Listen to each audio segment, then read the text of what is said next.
الحمد لله وكفى والصلاة والسلام على من لا نبي بعده والصلاة والسلام على سيد الأنبياء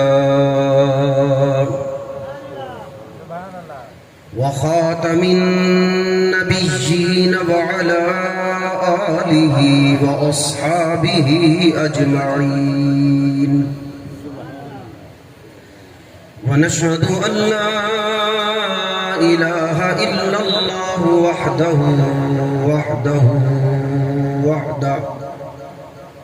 لا شريك له ولا نذير له ولا مشير له ولا معين له ونشهد أن سيدنا وسندنا ونبينا محمدا عبده ورسوله أرسله بالحق بشيرا ونذيرا وداعيا إلى الله بإذنه وسراجا منيرا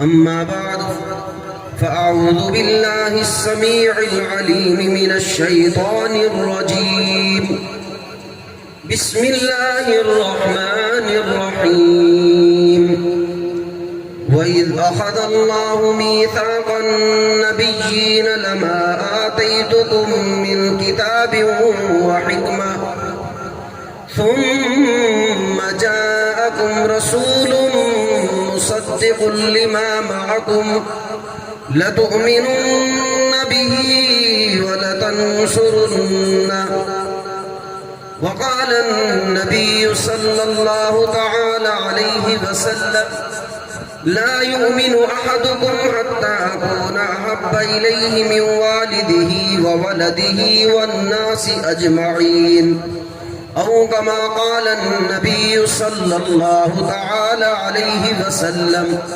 صدق الله العلي العظيم وصدق رسوله النبي الكريم ونحن على ذلك لمن الشاهدين والشاكرين والحمد لله رب العالمين.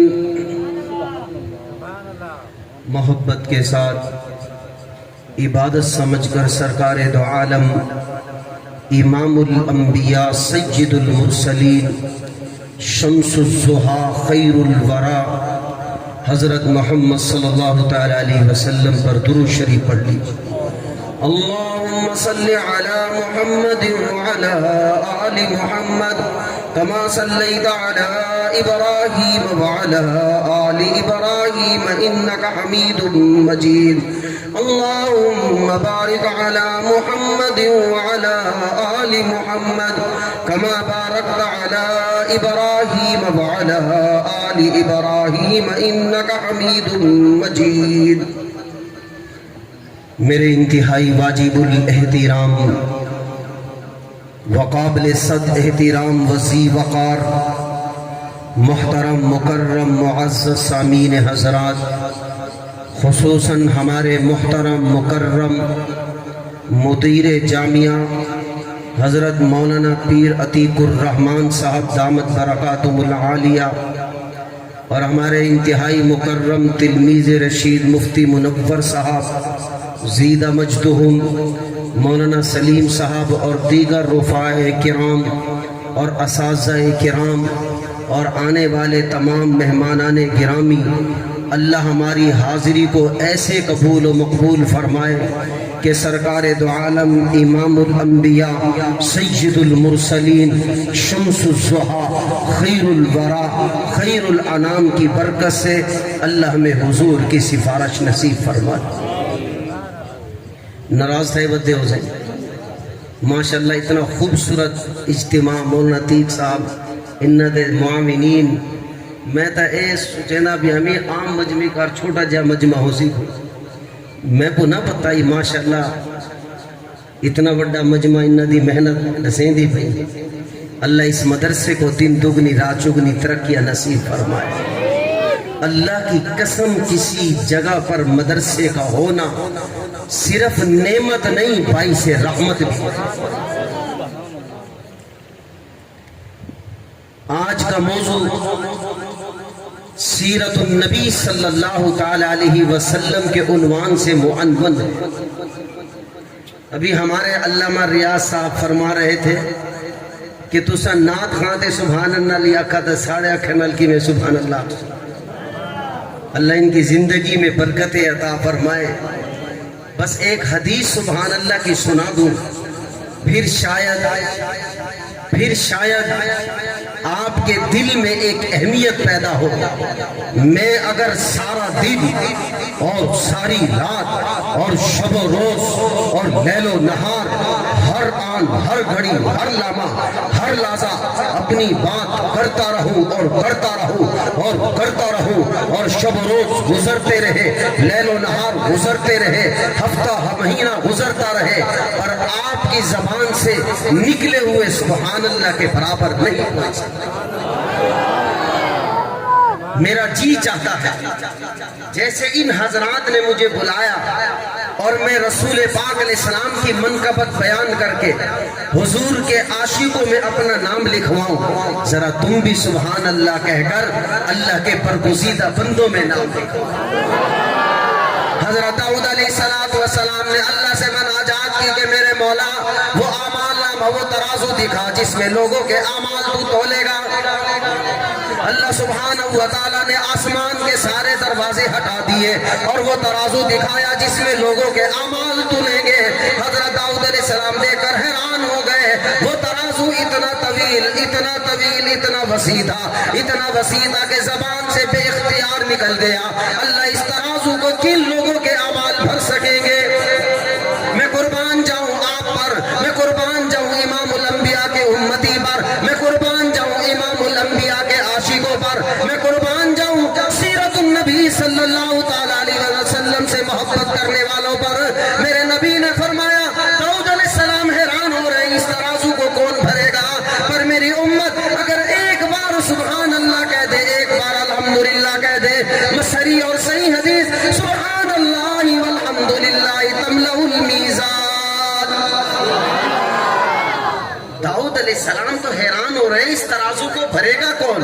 میرے نبی نے فرمایا میرا امتی بھر دے گا، میرا امتی کے 2 کلمے اس ترازو کو بھر دیں گے۔ صحیح اور صریح حدیث ہے۔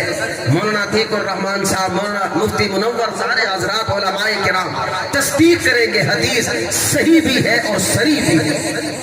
آپ تو وہ بامبارک لوگ ہیں، آج آپ کے دامن میں وہ پھول میں ڈالوں گا تاکہ حضرات کا بلانا بیکار نہ ہو اور آپ کو اپنی اہمیت کا اندازہ ہو کہ آپ معمولی لوگ نہیں، امام الانبیاء کے امتی۔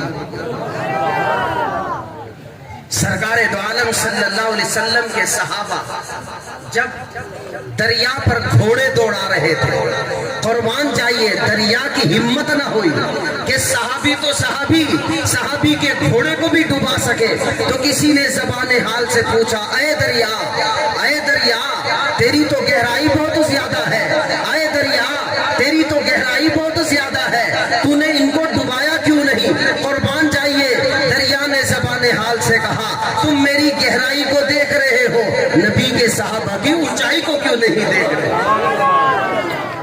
تم میری گہرائی کو دیکھتے ہو، نبی کے صحابہ کی اونچائی کو کیوں نہیں دیکھ رہے؟ پھر کسی نے کہا اے دریا اگر تو بات یہ کرتا ہے کہ میری گہرائی سے زیادہ نبی کے صحابہ کی اونچائی زیادہ ہے، تو پھر تو نے نبی کے گھوڑوں کے کھروں کو کیوں ڈبایا؟ پھر تو نے نبی کے صحابہ کے گھوڑوں کو پانی میں کیوں ڈبایا؟ تو زبان حال نے بڑی عجیب انداز سے روایات سنائی۔ دریا نے کہا میں نے کب گھوڑے کے کھر ڈبائے ہیں؟ میں نے تو کہا جن گھوڑوں کی خدا قرآن میں قسمیں اٹھائے میں ان گھوڑوں کے ٹاپوں کی ذرا بوسے لے لوں۔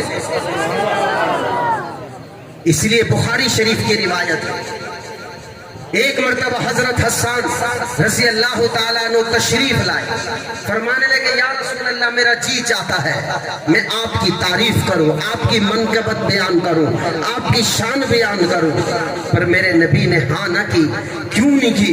وَالنَّجْمِ اِذَا هَوَىٰ مَا ضَلَّ صَاحِبُكُمْ وَمَا غَوَىٰ وَمَا يَنطِقُ عَنِ الْهَوَىٰ إِنْ هُوَ إِلَّا وَحْيٌ يُوحَىٰ۔ اللہ قسمیں اٹھا کر فرماتے ہیں یہ میرا پیغمبر ایسا محبوب، ایسا لاڈلا پیغمبر ہے، یہ بات کرتا ہی نہیں ہے جب تک کہ میں وہی نہ بھیجوں۔ قسمیں اٹھا کر وَالنَّجْمِ اِذَا هَوَىٰ مَا ضَلَّ صَاحِبُكُمْ وَمَا غَوَىٰ وَمَا يَنطِقُ عَنِ الْهَوَىٰ إِنْ هُوَ إِلَّا وَحْيٌ يُوحَىٰ۔ اللہ قسمیں اٹھا کر فرمایا۔ حضور علیہ السلام خاموش ہو گئے، جبرائیل تشریف لائے اور فرمایا اللہ نے آپ کو سلام بھیجا ہے اور حضرت حسان کو اجازت دے دو کہ آپ کو منقبت میں تعریفی کلمات سنائیں۔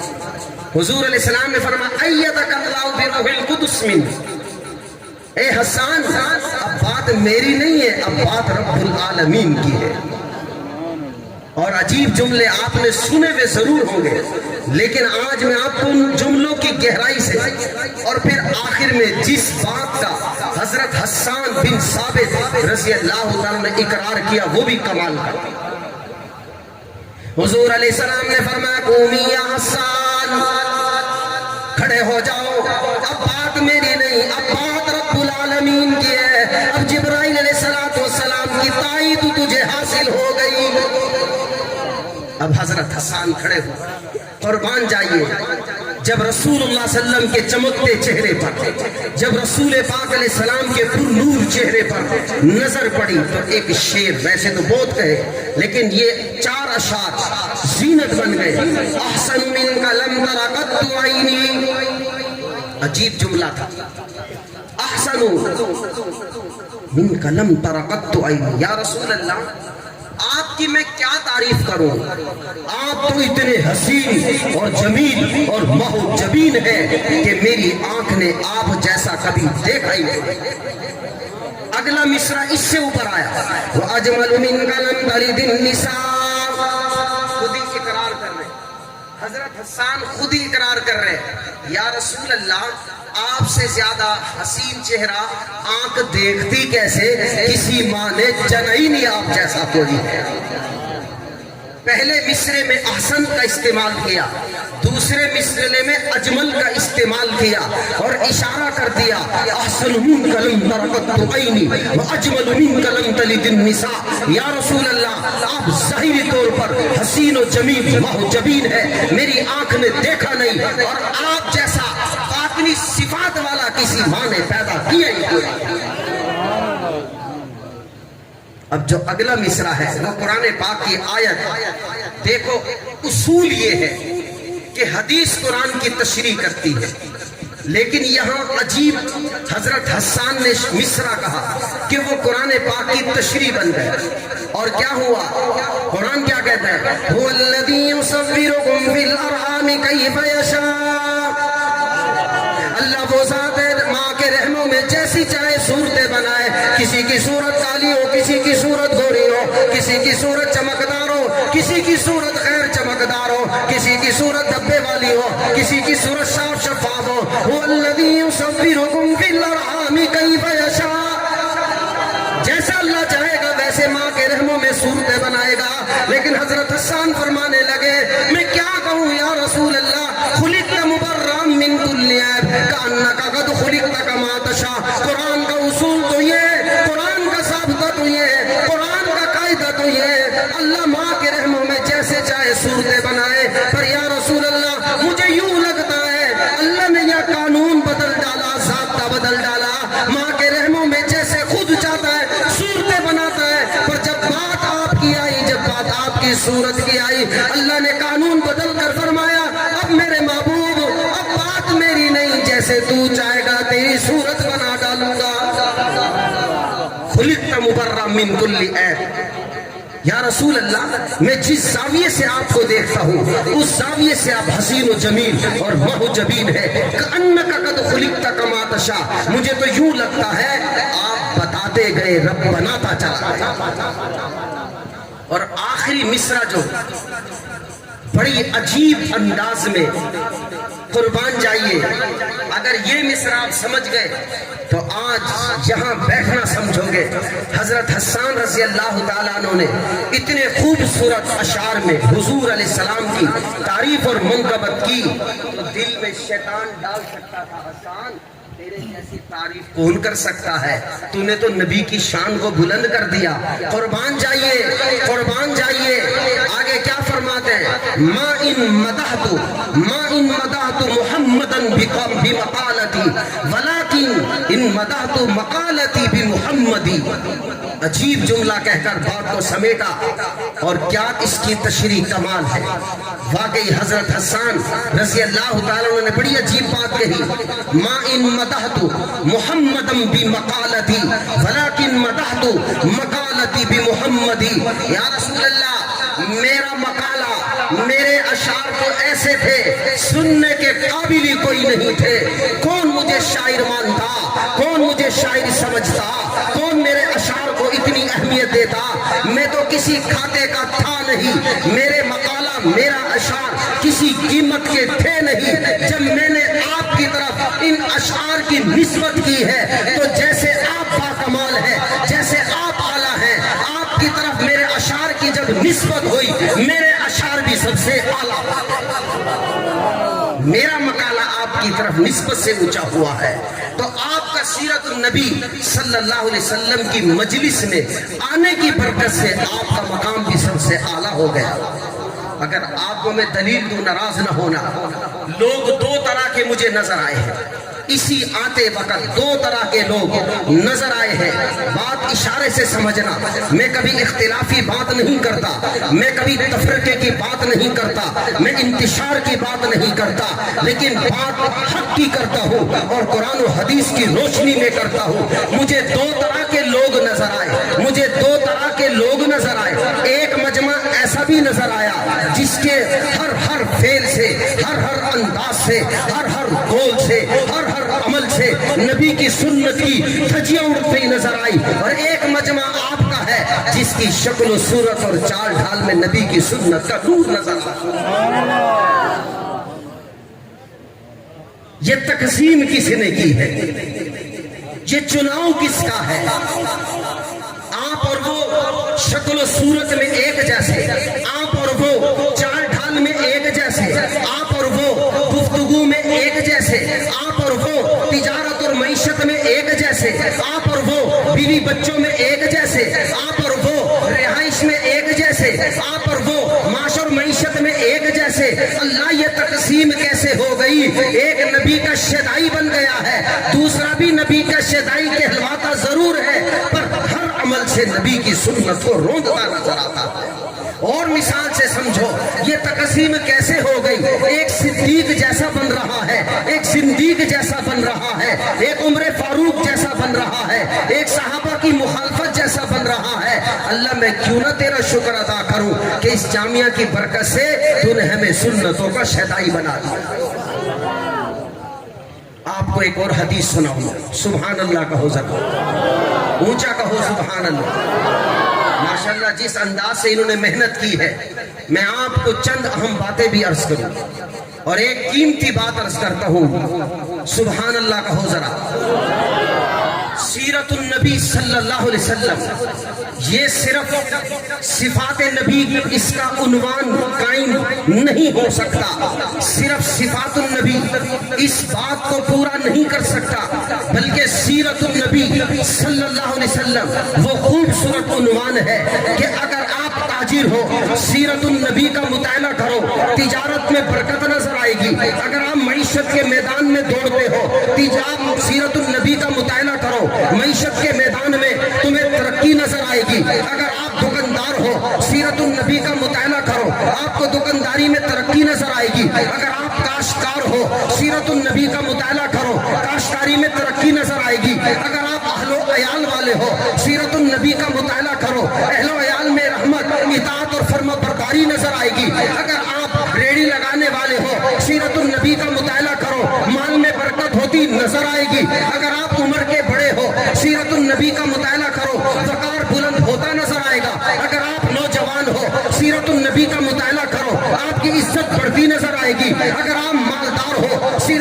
کا مطالعہ کرو، مال بڑھوترا نظر آئے گا۔ اگر آپ غریب ہو، سیرت النبی کا مطالعہ کرو، آپ کی غربت میں سکون نظر آئے گا۔ اگر آپ غربت قضا میں رہتے ہو، سیرت النبی کا مطالعہ کرو، کچے مکان میں پکے مکان سے زیادہ سکون نظر آئے گا۔ اگر آپ بادشاہ اور صدر، فقیر اور وزیر ہو، سیرت النبی کا مطالعہ کرو، ملک ترقیوں کی راہ پر اڑتا نظر آئے گا۔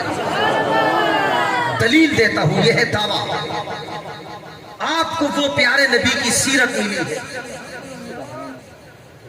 آپ کو وہ پیارے پیغمبر کی سیرت ملی ہے، کیا آپ کو پریشان ہونے کی ضرورت نہیں؟ آج اگر فرد سے لے کر ملک چلانے والوں تک پریشان ہے اور ان کے سامنے حل موجود ہے، اب حل وہ تلاش نہ کرے تو ہمارا کیا قصور ہے؟ آپ کو دلیل سے سمجھاتا ہوں، میری بات اشاروں میں سمجھنا، اس لیے کہ میں اختلاف کا قائل نہیں ہوں، لیکن حق بیان کرنا ذمہ داری سمجھتا ہوں۔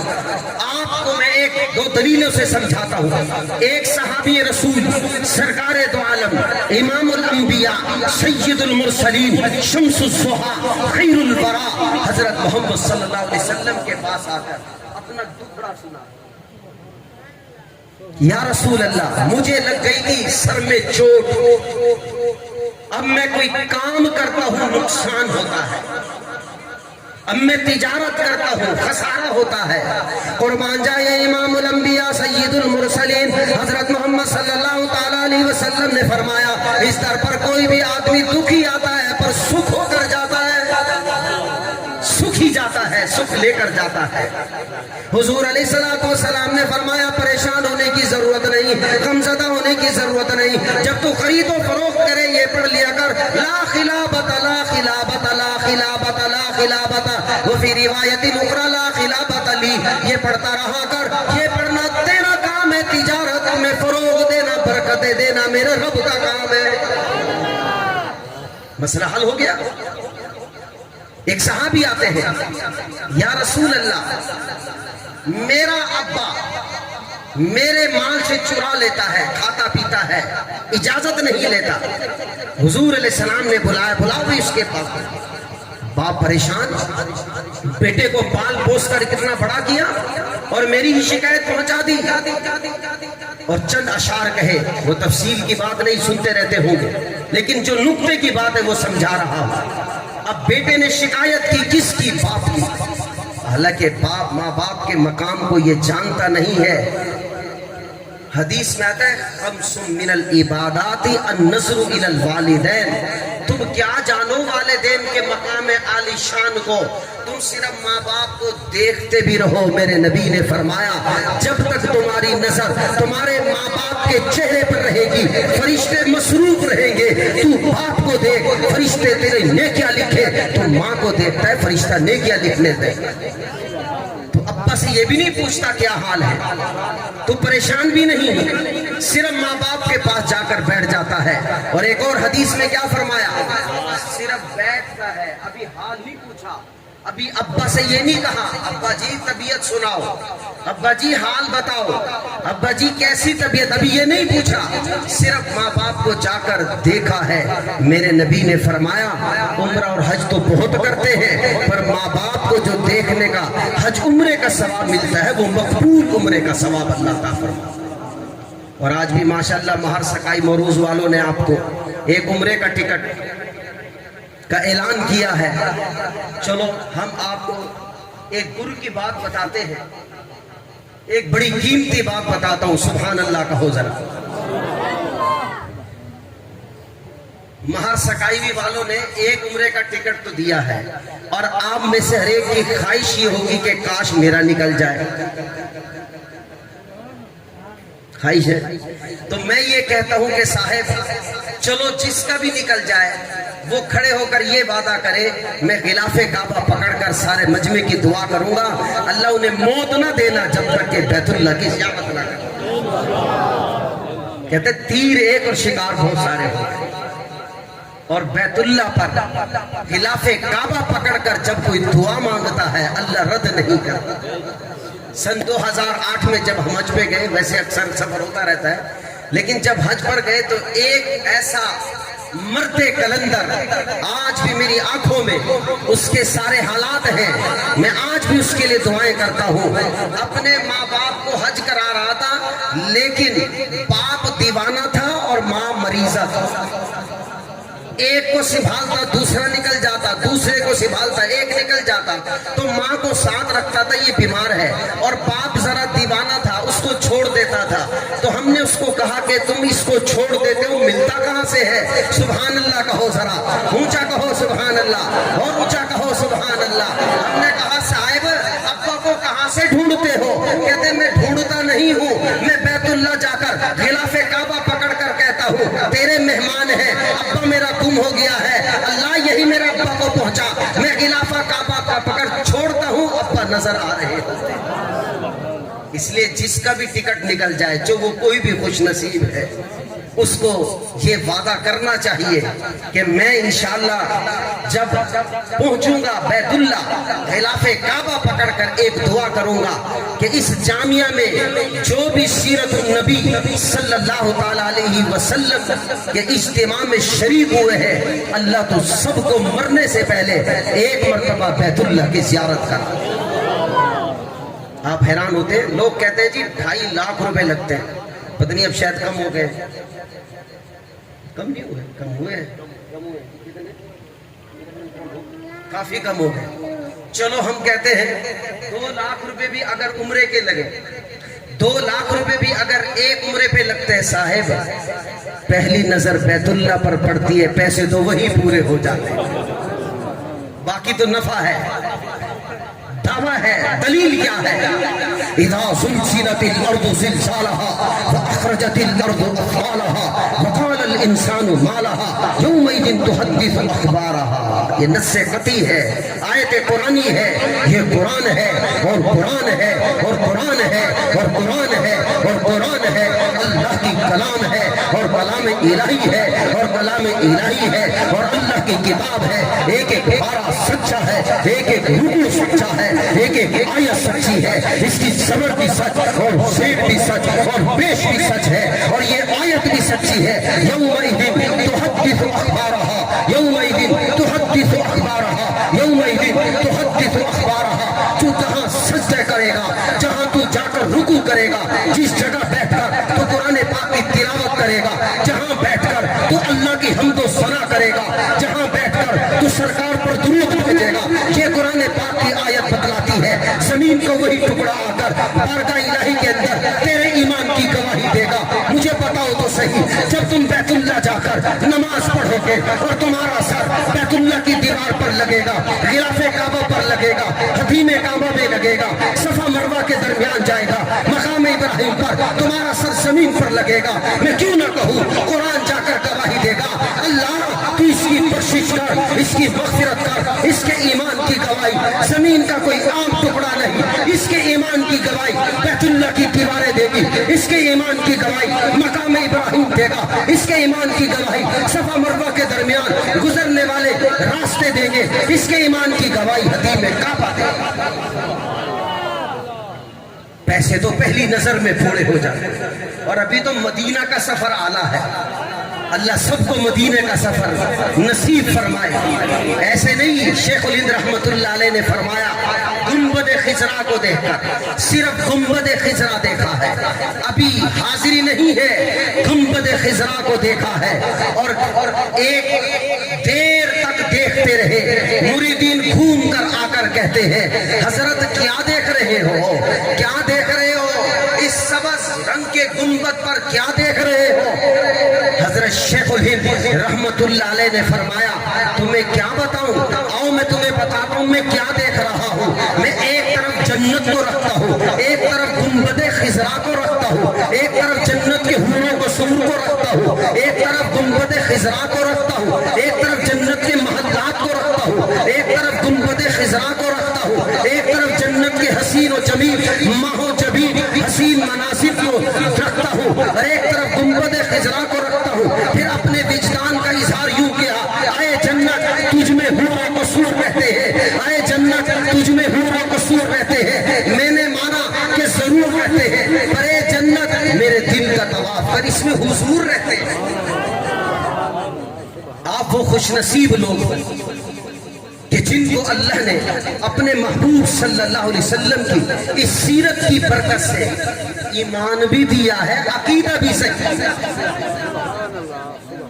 ایمان بھی دیا ہے، عقیدہ بھی صحیح دیا ہے۔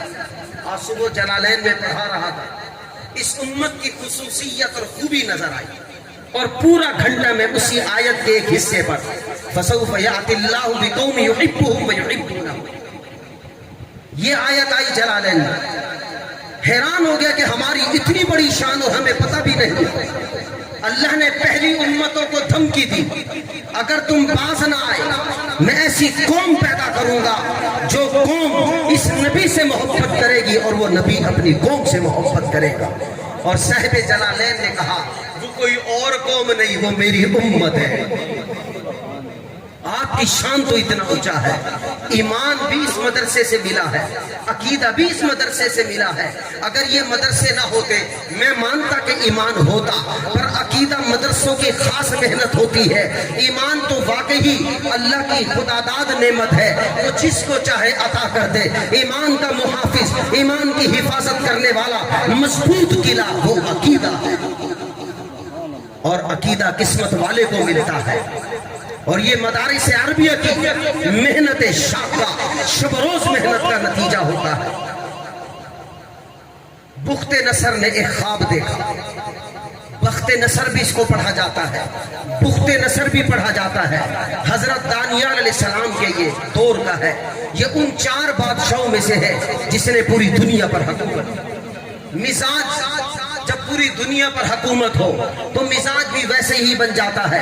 ایک دن خواب دیکھا اور اپنے قریبی اقربا، اپنے مجاوروں کو، اپنے وزراء کو، اپنے مشیروں کو بلایا اور کہا میں نے خواب دیکھا ہے، تعبیر بتاؤ۔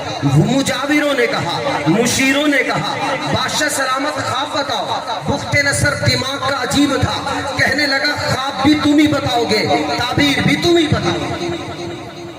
یہ بات واقعہ ہے اور اس کے پیچھے اللہ نے ہماری شان کو چھپا رکھا۔ آپ کوئی معمولی آدمی ہیں۔ بخت نصر نے اگلی دھمکی دی کہ اگر تم نے میرا خواب اور میرے خواب کی تعبیر نہ بتائی تمہاری گردنیں اتارو۔ پریشان ہو گئے، آپس میں چہمگوئیاں کرنے لگے، مشورہ کرنے لگے کہ کہاں سے بخت نصر کا خواب ڈھونڈے۔ بالآخر شہر میں پھرے، شاید کوئی اللہ کا برگزیدہ بندہ مل جائے، تو پتہ چلا حضرت دانیال علیہ السلام اللہ کے نبی ہیں۔ ان کے پاس جا کر مدعا رکھا۔ حضرت دانیال علیہ السلام نے فرمایا میں ضرور اس کا خواب بھی بتاؤں گا اور خواب کی تعبیر بھی بتاؤں گا۔ سب حیران ہو گئے کہ تم کیسے بتاؤ گے؟ کہتے مجھے بخت نصر کے پاس لے جاؤ۔ بخت نصر کے پاس لے گئے۔ بخت نصر نے کہا کہ ہاں بھائی تم میرا خواب بتاؤ کہ میں نے خواب کیا دیکھا ہے۔ اس نے کہا ہاں جی میں خواب بتاؤں گا، بتاؤ کیا خواب دیکھا ہے۔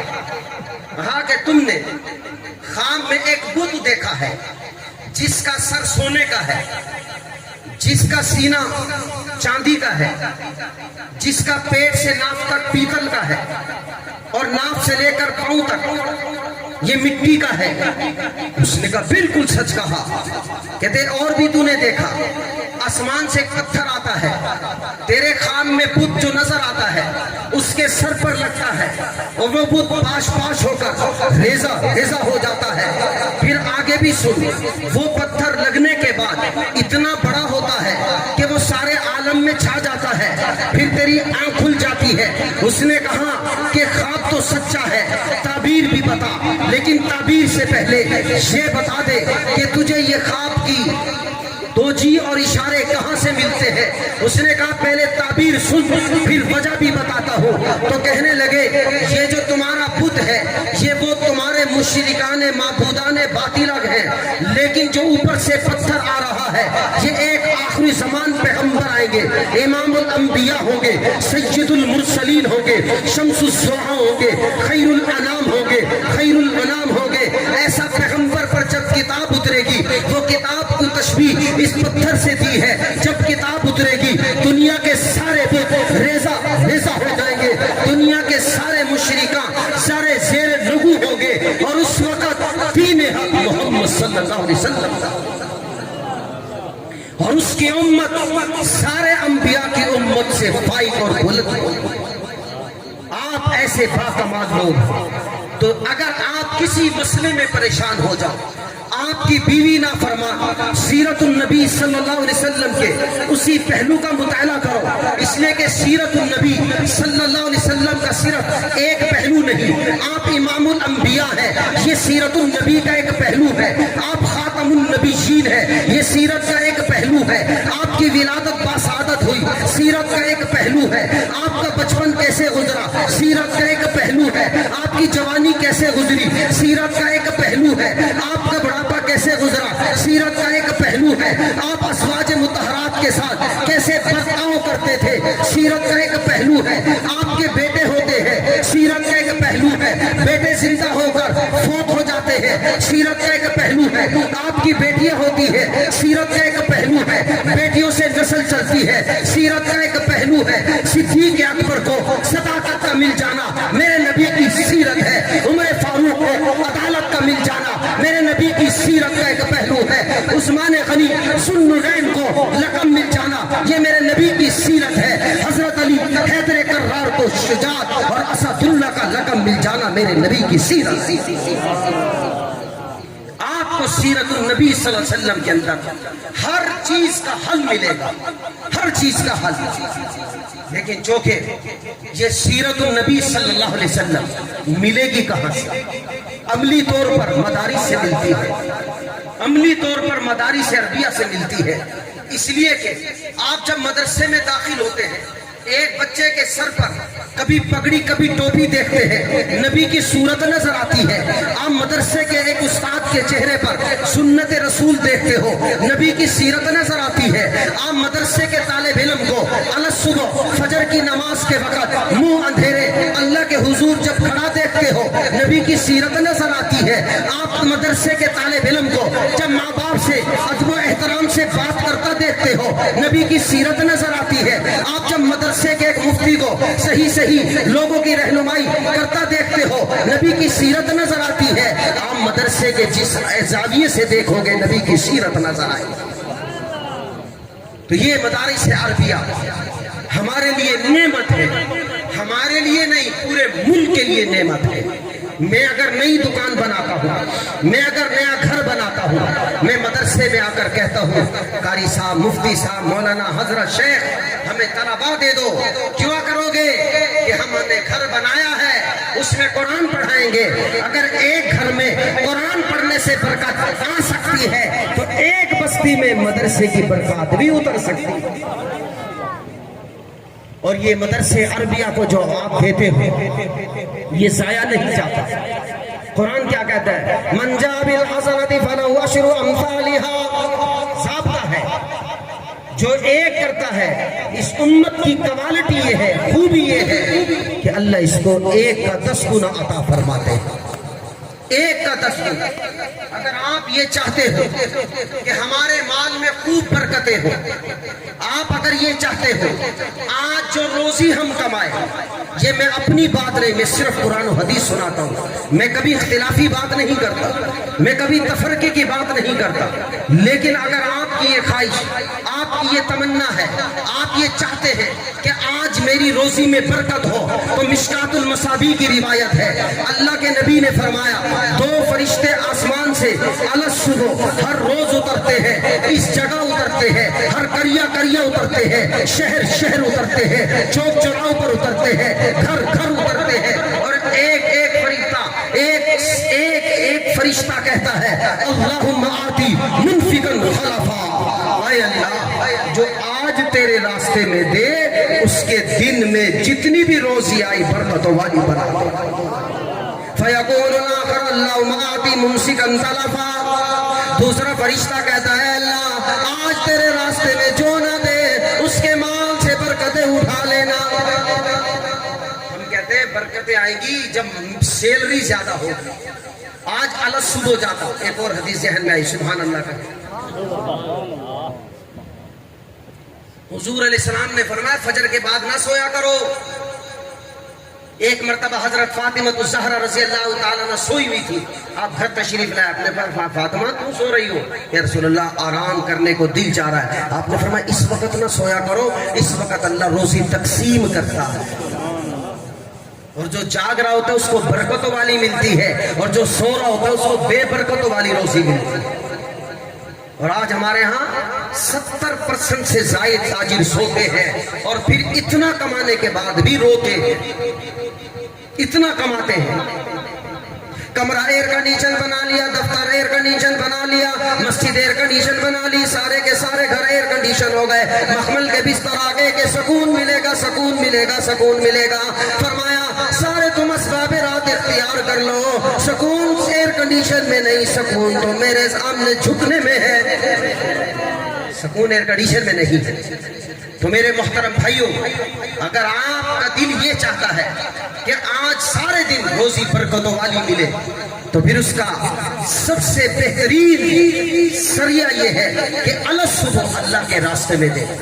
آپ جامعہ میں نماز پڑھنے آؤ. جامعہ نماز پڑھاتا تھا فاروق اعظم, بس 4-5 منٹ کی بات کرتے ہیں, پھر بات ختم کرتے ہیں. میں وہاں نماز پڑھاتا تھا, تو یہ حدیث میں نے سنائی. پڑھا لکھا آدمی واقعی پڑھا لکھا ہو, یا کم از کم پڑھا لکھا نہ ہو تو پڑھے لکھا جیسا ہو, باشعور ہو, سمجھتا ہے بات.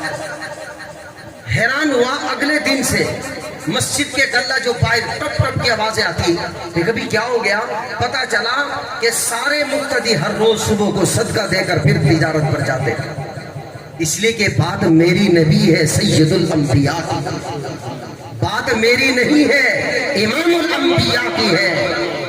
نواب مظفر خان بر صغیر میں ایسا نواب تھا جس کو عمارتوں کا بڑا شوق تھا, دل دادا تھا. اس نے ایک حسین و جمیل کوٹھی بنوائی اس دور کی بر صغیر, اور جب آخری مراحل میں تھی تو وہاں ایک غریب کسان کی بیٹی کی شادی بھی آ گئی. اور اس ویران کثیر جو کسان غریب تھا وہ پریشان تو تھا ہی کہ بیٹی کی شادی کیسے کروں. اس وقت رواج ہے, جو انڈیا کے قریب جان ہیں وہ جانتے ہیں, اس وقت ولیمہ 3 دن کا ہوتا تھا. لڑکے والوں نے کہا کہ ہم 100 باراتی آئیں گے, اگر تمہیں منظور ہے تو شادی منظور, ورنہ شادی ختم. غریب آدمی غریب ضرور ہوتا ہے پر عزت کو ضرور رکھتا ہے. رونے لگا, اللہ میں کیا کروں, میں 100 آدمیوں کو کھانا کہاں سے کھلاؤں گا.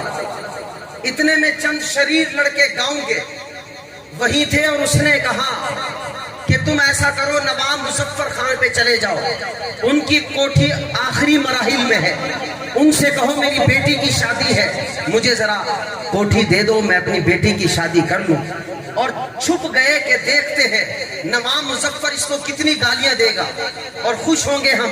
ایک غریب کا مذاق اڑانے کے لیے منصوبہ بنا لیا, لیکن کیا پتا تھا, قل اللہم مالک الملک تؤتی الملک من تشاء وتنزع الملک ممن تشاء وتعز من تشاء وتذل من تشاء بیدک الخیر. ساری کائنات مل جائے, مشرق والے, مغرب والے, شمال والے, جنوب والے, زمین والے, آسمان والے, ساری کائنات ایک پلیٹ فارم پر جمع ہو جائے, اور ایک جھاڑو دینے والے کو ذلیل کرنا چاہے, اور میرا رب اور میرا اللہ اور میرا اللہ اور میرا رب اور میرا رب اور میرا رب اور میرا رب اس کو عزت دینے پر آ جائے, ساری کائنات کا زور فیل ہے, اللہ اس کو عزت دے کر رہے. منصوبہ بنایا ذلیل کریں گے. اب یہ سادہ آدمی تھا, چلا گیا نواب مظفر کے پاس اور کہا کہ نواب جی میری بیٹی کی شادی ہے, میرا گھر اتنا بڑا نہیں ہے, آپ ذرا اپنا مکان مجھے دے دو, میری بیٹی کی شادی ہو جائے پھر میں دے دوں گا. نواب مظفر نے ایک نگاہ تو اس پر ڈالی, اور دوسری نگاہ گہری سوچ میں پڑ گئی. اب یہ پریشان لڑکے خوش ہو رہے کہ اب گالی دے گا, اب گالی دے گا, اب بےعزتی کرے گا. اتنے میں نواب مظفر نے کہا کہ بھائی بات یہ میری ایک شرط ہے. اس نے کہا کہ نواب جی پہلے ان کی شرط تو پوری نہیں ہوئی, ایک اور شرط آپ نے بھی لگا دی. اور بڑا احساس کمتری کا شکار ہو کر مڑنے لگا. نواب مظفر نے کہا بھی شرط پوچھ تو لو, کون سی شرط ہے؟ تو اس نے کہا جی آپ بھی بتاؤ. تواڑی کیری شرط ہے؟ نواب مظفر نے کہا میری شرط یہ ہے کہ مکان میرا ہوگا، 3 دن کا کھانا بھی میری طرف سے، اور قربان جائیے اللہ کے راستے میں دینے والا کبھی نامراد نہیں ہوتا، کبھی نامراد نہیں ہوتا، کبھی بے برکت رزق گھر لے کر نہیں جاتا۔ اللہ کے راستے میں الصبح دینے والا، اللہ کے راستے میں دینے والا کبھی بے برکت رزق گھر نہیں لے کر جاتا، بلکہ برکتوں والا رزق گھر لے کر جاتا۔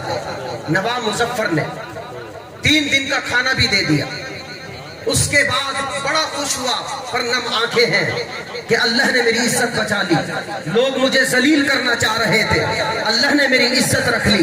نواب کو مکان کی چابیاں دینے گیا کوٹھی کی کہ نواب جی میں آپ کا شکریہ ادا کن لفظوں سے کروں، آپ نے میری عزت رکھ لی۔ اور نواب نے وہ کھانا دیا کہ اس وسیق میں اس جیسا کبھی کھانا نہیں ہوا، اور رائج سکہ ہر براتی کو دیا۔ جب چابی نواب کو دینے لگے تو نواب نے یہ کہہ دیا اے کریمو میں نے چابی واپس لینے کے لیے نہیں دی تھی، مکان بھی تجھے ہی دے دیا۔ تو اللہ کے راستے میں جب دل بڑا کرو گے، نواب بر صغیر کا تھا، آج اس جامعہ میں اس کا اعلان اور پرچار ہو رہا ہے۔ اس لیے میرے نبی نے فرمایا دن کو روزہ رکھنے والا، رات کو تہجد پڑھنے والا کنجوس ہو، اللہ کو پسند نہیں ہے، صرف نمازیں پڑھ کر اللہ کے راستے میں دینے والا اللہ کو زیادہ محبوب اور پسند ہے۔ تو اس جامعہ کے اندر آخری بات یہ عرض کر دوں کہ آپ اپنی آنکھوں سے دیں، چندہ نہیں مانگنا، منع کیا دیں، ترغیب، کبھی چندہ نہیں مانگنا آپ کو، لیکن ترغیب دینا ہماری ذمہ داری ہے، ترغیب دینا ہماری ذمہ داری ہے، حق بتانا ہماری ذمہ داری ہے، اور جو چندہ نہ مانگنے جو ان کو زیادہ دینا چاہیے۔ اس مدرسے میں آپ نے اگر 1000 روپے بھی دیے ہیں تو اس مدرسے میں مولانا عتیق الرحمان اور دیگر اساتذہ کرام نے اس کے بدلے میں آپ کو کیا دیا؟ حافظ قرآن بچہ دیا، عالم بالسنہ دیا ہے، متواضع دیا ہے، ماں باپ سے ادب کرنے والا دیا ہے۔ یہ ان مدارس کی خیر ہوتی ہے۔ اللہ ہم اس مدرسے کے لیے دعا گو بھی ہیں، اللہ دن دگنی رات چگنی ترقیاں نصیب فرمائے، اور اس مدرسے کے تمام اساتذہ کرام اور تمام معاونین اور تمام محبین اور تمام طلباء کرام اور تمام گرد و نواح میں اس مدرسے محبت کرنے والے، اللہ میری دعا ہے تو سب کو حرمین شریفین کی زیارت نصیب فرمائے، اللہ تو سب کے علم میں، عمل میں، صحت میں، روزی رزق میں، اولاد میں برکت عطا فرما، اللہ سیرت النبی حضرت محمد صلی اللہ علیہ وسلم کی برکت سے سارے مجمع کی جھولیوں کو خوشیوں سے اور خیراتوں سے بھر دے، آمین وآخر دعوانا ان الحمدللہ۔ ماشاءاللہ حضرت مولانا مفتی محمد عارف سعید صاحب اپنے روحانی، قرآنی، وجدانی بیان سے ہم سب کو